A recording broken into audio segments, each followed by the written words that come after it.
నమస్తే అందరికి. నిన్న నేను పవన్ అన్న మీద ఒక వీడియో చేశాను. నేను ఏమీ తిట్టలేదు అన్నని.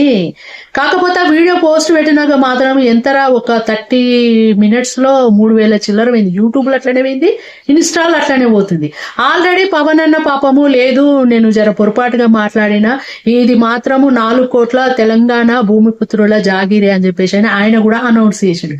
సరే, మన తమ్ముడు లాంటోడే, మన అన్న లాంటోడో, పాపం ఆయన మీద ఎందుకు మనం ఇంకా కక్ష సాధింపని నేను ఆ వీడియోలు అన్ఇన్స్టాల్ చేసిన. ముఖ్యంగా ఈడ పవన్ కళ్యాణ్ కు మా కొడుకు ఫ్రెండ్స్ ఫ్యాన్స్ ఇక్కడ నాకు కూడా వద్దులే అని చెప్పేసి అని, వద్దు మనం ఒక లిమిట్ ఉండాలని దాన్ని డిలీట్ చేశా. కాకపోతే ఒక అక్కకు చాలా రేషం వచ్చింది, కామెంట్ పెట్టింది అన్నట్టు, మీకు హైదరాబాదు మీకు ఒక్కటే ఉన్నది, మీకేమున్నది మీకు అని చెప్పేసి అని మాట్లాడింది.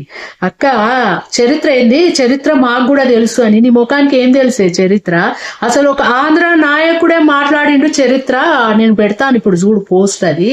ముఖ్యంగా అక్క, మీకు నువ్వు అన్నావు కదా మీకు ఒక హైదరాబాదే ఉందని. మీకు మద్రాస్ లో రాజాజీ గారు ఎలగొడితే, అక్కడ చీఫ్ మినిస్టర్ ఎలగొడితే మీరు తట్టా బుట్ట నెత్తిలో పెట్టుకొని కర్నూలుకు వస్తే మా నాయకులకు ఉచ్చవేయడానికి కూడా ఒక బాత్రూమ్ లేదు, చెంబు పట్టుకొని చెట్ల పంటి వేయనమని నేను చెప్పట్లే. ఆంధ్ర నాయకుడు అక్కడ ఉండి చూసిన నాయకుడే చెప్తున్నాడు. ఒకసారి విను. నువ్వు పెట్టిన కామెంట్ కు ఇక ఈయన మాటల్ని అన్ని సమాధానాలు ఉన్నాయి నీకు. మా తెలంగాణ ప్రజలంటే ఏంది, మా నాయకులు అంటే ఏంది. ఆ రోజు మద్రాసు నుంచి రాజాజీ మనల్ని తరివేశాడు. నిజంగా లిటరల్ గా మనల్ని రాజాజీ ముఖ్యమంత్రిగా ఆంధ్రుల్ని తరివేశాడు. వీళ్ళు తట్టా బుట్టా సర్దుకొని నెత్తిన పెట్టుకొని గోపాల్ రెడ్డి గారు, సంజీవ్ రెడ్డి గారు, టంగుటూరు ప్రకాశం పంతులు గారు అందరూ వచ్చి ఎక్కడికి పోవాలో అర్థం కాక కర్నూలులో తేలారు. కర్నూలులో తేలితే కర్నూలులో ఏమీ లేదు. కలెక్టర్ ఆఫీస్ ని సెక్రటేరియట్ అన్నారు, తాలూకా ఆఫీస్ ని ముఖ్యమంత్రి ఆఫీస్ అన్నారు. ఆ రోజు బాత్రూమ్స్ లేవు.